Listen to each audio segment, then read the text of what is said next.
और शुरुआत करते हैं एक बड़ी खबर के साथ, जहां पुंछ आतंकी हमले की जांच जारी है। तफ्तीश के साथ साथ धरपकड़ और पूछताछ भी चल रही है। इस बीच डीजीपी दिलबाग सिंह ने दरहल क्षेत्र में सुरक्षा स्थिति की समीक्षा की। न्यूज 18 से बात करते हुए उन्होंने कहा कि पुंछ हमले में बड़ी संख्या में स्थानीय भी शामिल हैं।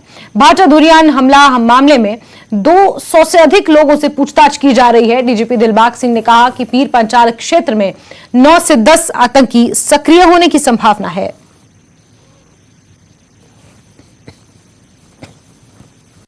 इन्वॉल्व है, जो इनको पिछले 2-3 महीने से मुकम्मल सपोर्ट दे रहा है, निसार और उसका फैमिली, जो परिवार के लोग जो राशन पानी हर तरह की सुविधा इनके लिए फराहम कर रहे थे, इनको प्रोवाइड कर रहे थे।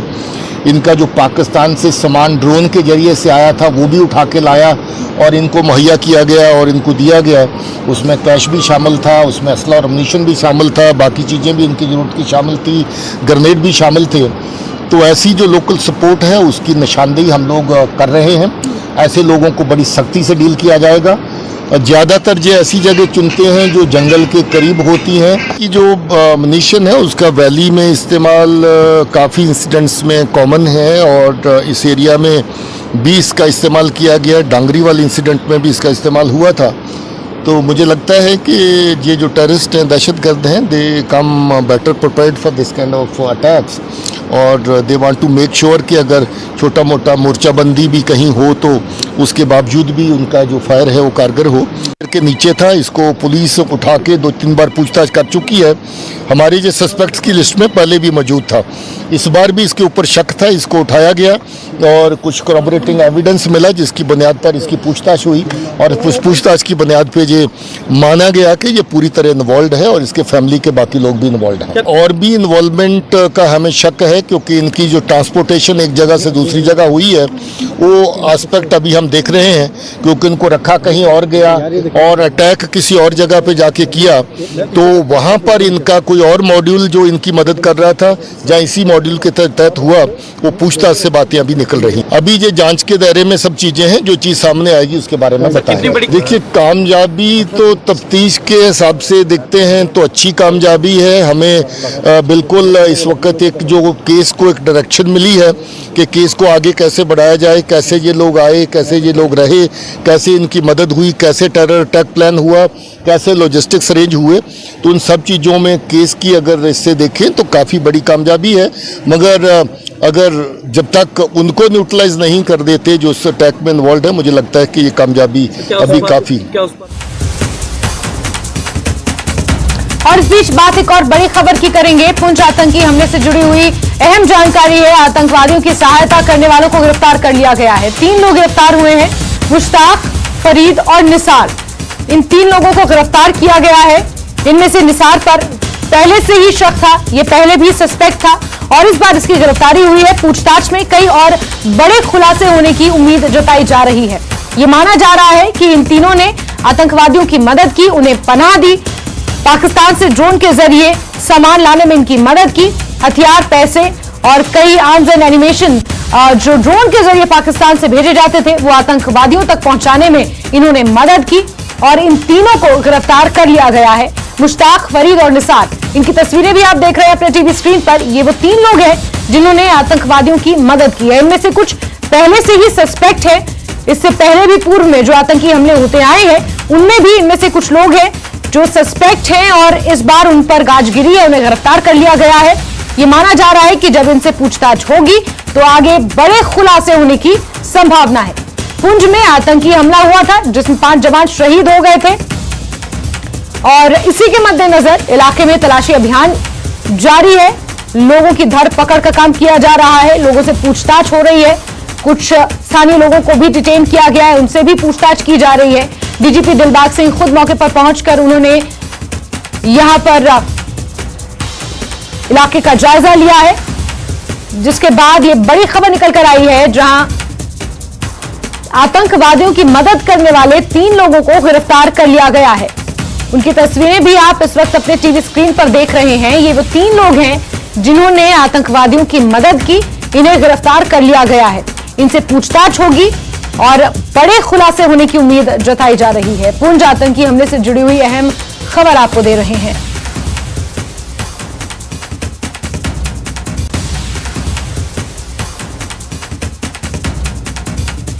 चलिए आगे बढ़ेंगे खबरों में और श्रीनगर से आपको एक और अहम खबर देंगे, जहां 3 कुख्यात चोरों को जेल भेजा गया है। हाफिज, हिलाल और आदिल पर पब्लिक सेफ्टी एक्ट के तहत मामला दर्ज हुआ है और सभी गांदरबल के निवासी हैं। पीएसए के तहत इन पर मामला दर्ज कर इन्हें सलाखों के पीछे भेज दिया गया है। ये तीनों ही गांदरबल के रहने वाले हैं और श्रीनगर में कई चोरियों को ये अंजाम दे चुके हैं। लोगों में दहशत फैलाने का काम इन्होंने किया है और पब्लिक सेफ्टी एक्ट के तहत इन्हें जेल भेज दिया गया है। हाफिज, हिलाल और आदिल पुलिस ने गिरफ्तार किया है और पब्लिक सेफ्टी एक्ट के तहत मामला दर्ज कर इन तीनों को सलाखों के पीछे भेज दिया गया है। आगे की पूछताछ की जाएगी। ऐसा माना जा रहा है कि ये किसी तरह का एक नेटवर्क है जिससे ये लोग जुड़े हुए हैं और कई खुलासे इनसे पूछताछ में आगे हो सकते हैं।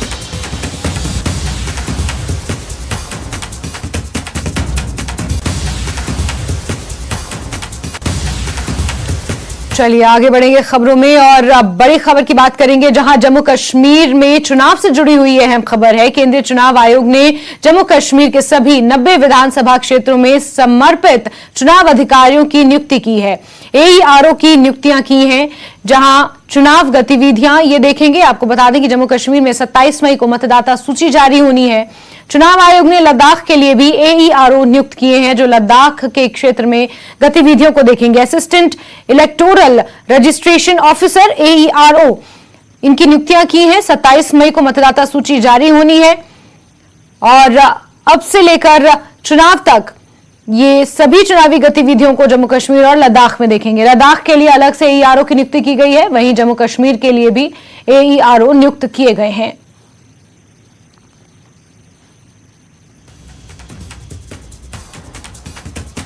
तो बड़ी खबर आपको बता रहे हैं, सभी 90 विधानसभा क्षेत्रों के लिए ये नियुक्ति हुई है, जहां असिस्टेंट इलेक्टोरल रजिस्ट्रेशन ऑफिसर्स को नियुक्त किया गया है। लद्दाख के लिए भी एईआरओ की नियुक्ति हुई है, जो चुनाव से जुड़ी हुई सभी गतिविधियों को यूटी में देखेंगे। और वहीं 27 मई को मतदाता सूची का भी प्रकाशन होना है। इस लिहाज से एईआरओ की नियुक्तियां काफी अहम मानी जा रही हैं। आगे आने वाले विधानसभा चुनाव जम्मू कश्मीर में हो सकते हैं, उसी के मद्देनजर ये एईआरओ यानी असिस्टेंट इलेक्टोरल रजिस्ट्रेशन ऑफिसर्स, इनकी नियुक्ति की गई है, जो चुनाव से जुड़ी हुई सभी गतिविधियां यूनियन टेरिटरी में देखने वाले हैं।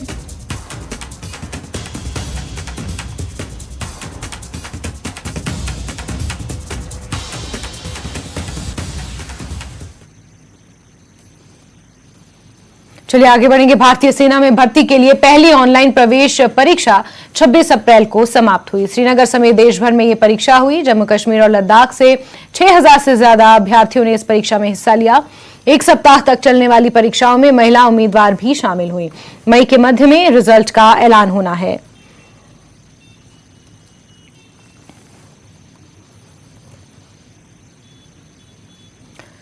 जम्मू कश्मीर में इस साल रिकॉर्ड तोड़ संख्या में पर्यटकों के आने की उम्मीद है। जम्मू कश्मीर के उपराज्यपाल मनोज सिन्हा को उम्मीद है कि इस साल रिकॉर्ड तोड़ संख्या में पर्यटक जम्मू कश्मीर आ सकते हैं। इस साल 2 करोड़ से ज्यादा पर्यटकों के आने की उम्मीद जताई गई है। श्रीनगर में कई दिनों से बारिशें हो रही हैं और वही गुलमर्ग में आज सुबह सुबह बर्फ भी हुई। आपको बता दें कि टूरिस्ट इस वक्त हिंदुस्तान के नहीं पूरे दुनिया के कोने कोने से कश्मीर में दिख रहे हैं। आपने देखा होगा कल एलजी जो है उन्होंने कहा था कि last year 1 crore 28 lakh tourist यहाँ पे आए और काफ़ी ज़्यादा हेवी फुटफॉल रहा। और अगर हम इस साल की बात करें तो एक्सपेक्टेड टूरिस्ट फुटफॉल जो है वो 2 करोड़ से ज़्यादा है और टूरिस्ट जो है काफ़ी ज़्यादा एंजॉय कर रहे हैं यहाँ पे। और आपको बता दूं कि जहाँ यहाँ पे एडमिनिस्ट्रेशन ने गुलमर्ग, पहलगाम और सोनमर्ग को छोड़ कई सारी ऐसी नई टूरिस्ट अट्रैक्शंस हैं, कई सारे ऐसी नई टूरिस्ट डेस्टिनेशंस हैं जो वो डेवलप कर रहे हैं। और कहीं ना कहीं उनको डेवलप करने में जो वहाँ के लोकल्स हैं उनकी इकोनॉमी में ओवरऑल एक बूस्ट आ जाएगा। तो कह सकते हैं कि 2019 के बाद आज 2023 में जो कहीं ना कहीं कश्मीर इकोनॉमिकली पीछे चला गया था वो आज वापस आ रहा है और कहीं ना कहीं टूरिस्ट की वजह से अपनी इकोनॉमी में अरूज को छू रहा है। कैमरामैन अयूब खान के साथ श्रीनगर से मैं सरोज कफील। आगे बढ़ेंगे। पीएम मोदी ने देश में रेडियो कनेक्टिविटी को विस्तार देने के लिए 91 एफएम ट्रांसमीटरों का उद्घाटन किया। 18 राज्यों और 2 केंद्र शासित प्रदेशों के 84 जिलों को इसका फायदा होगा। वीडियो कॉन्फ्रेंसिंग के जरिए पीएम ने ट्रांसमिशन का उद्घाटन किया। इस अवसर पर अपने संबोधन में पीएम मोदी ने कहा कि ऑल इंडिया रेडियो के 91 एफएम ट्रांसमिशन की ये शुरुआत देश के 2 करोड़ लोगों के लिए उपहार की तरह है।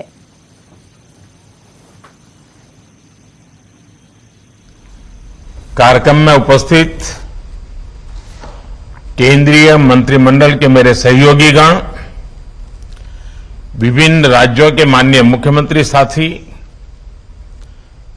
सांसदगण, विधायकगण, अन्य महानुभाव, देवी और सज्जनों,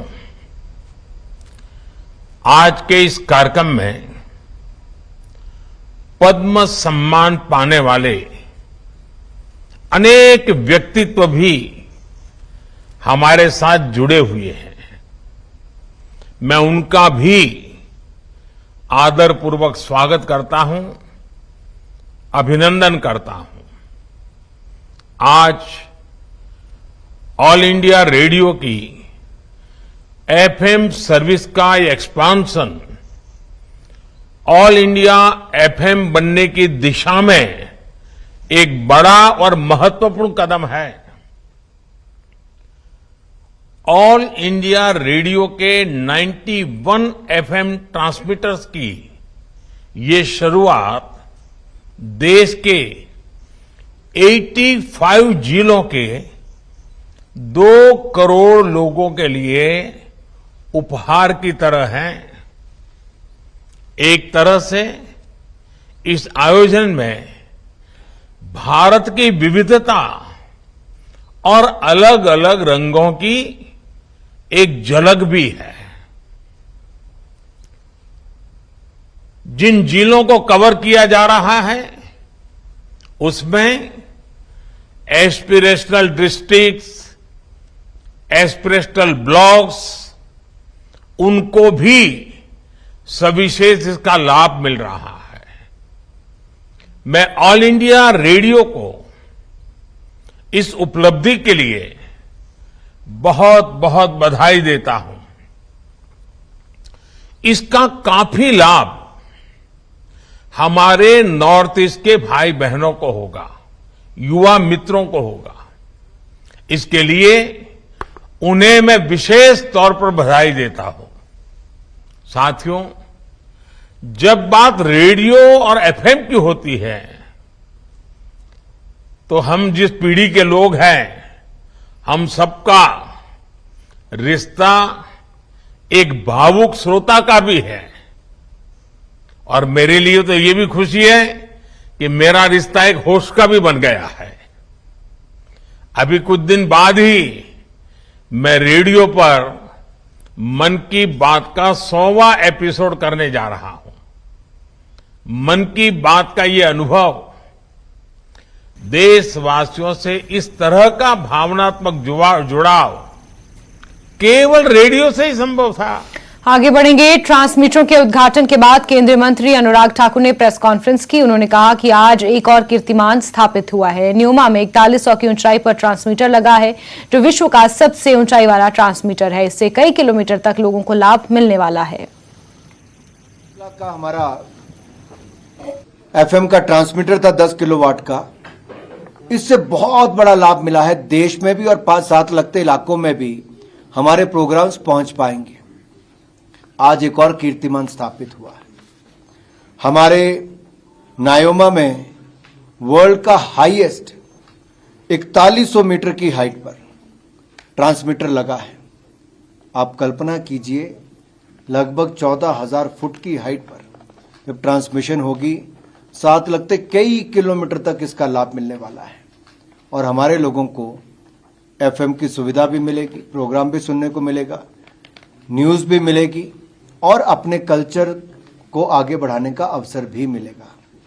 हमने दोनों युवा साथियों के साथ, चेयरमैन साहब के साथ भी और सांसद महोदय के साथ भी और एलजी साहब के साथ बैठ के बात की है कि स्थानीय प्रोग्राम्स को भी बढ़ावा देंगे। प्रधानमंत्री जी का बल होता है कि स्थानीय कल्चर को बढ़ावा देना है, तो हम यहाँ के स्थानीय प्रोग्राम्स को भी बल देंगे। इसका और ज्यादा कंटेंट लोकल बनेगा और प्रसारण भी हर कोने तक पहुंचे, उसको भी हम सुनिश्चित करने का प्रयास करेंगे। मित्रों, आज मैं एक बात और कहना चाहता हूं मन की बात पर। 30 अप्रैल को 100वां एपिसोड मन की बात का होगा। यह दुनिया भर में एक इतिहास होगा कि सबसे लंबे समय तक दुनिया के किसी हेड ऑफ स्टेट ने, भारत के प्रधानमंत्री जी ने 100 एपिसोड 9 साल तक देश की जनता को सीधे संबोधित करने का काम किया, मन की बात की है, जन जन तक अपनी बात पहुंचाने का काम किया है। और गांव गांव पे बैठे छोटे से छोटे व्यक्ति का काम vocal for local, one district one product, नारी शक्ति से लेकर अन्य ऐसी बातों को, बेटी बचाओ बेटी पढ़ाओ तक, इन सबको जन जन तक पहुंचाने का काम भी किया, जन आंदोलन बनाने का काम किया और जनता की आवाज को एक प्लेटफॉर्म आकाशवाणी के माध्यम से देने का काम किया है, मन की बात के माध्यम से किया है। और नेपाल की अन्नपूर्णा चोटी पर मौत को मात देकर लौटी हिमाचल की बेटी बलजीत कौर का अनुभव जानकर आप सिहर जाएंगे। न्यूज 18 से एक्सक्लूसिव बातचीत में बलजीत कौर ने बताया कि पहले उनके साथ जाने वाले 2 शेरपाओं ने पैसे के चलते उनका साथ छोड़ दिया। फिर जो 2 शेरपा उनके साथ गए थे वो बेहद थक गए थे और अनुभवहीन थे। हालात बिगड़ने पर उन्होंने खुद नीचे उतरने का हौसला जुटाया, क्योंकि उन्हें ये उम्मीद नहीं थी कि यहां से उनका रेस्क्यू हो सकता है, मगर रेस्क्यू टीम ने उन्हें आखिरकार बचा ही लिया।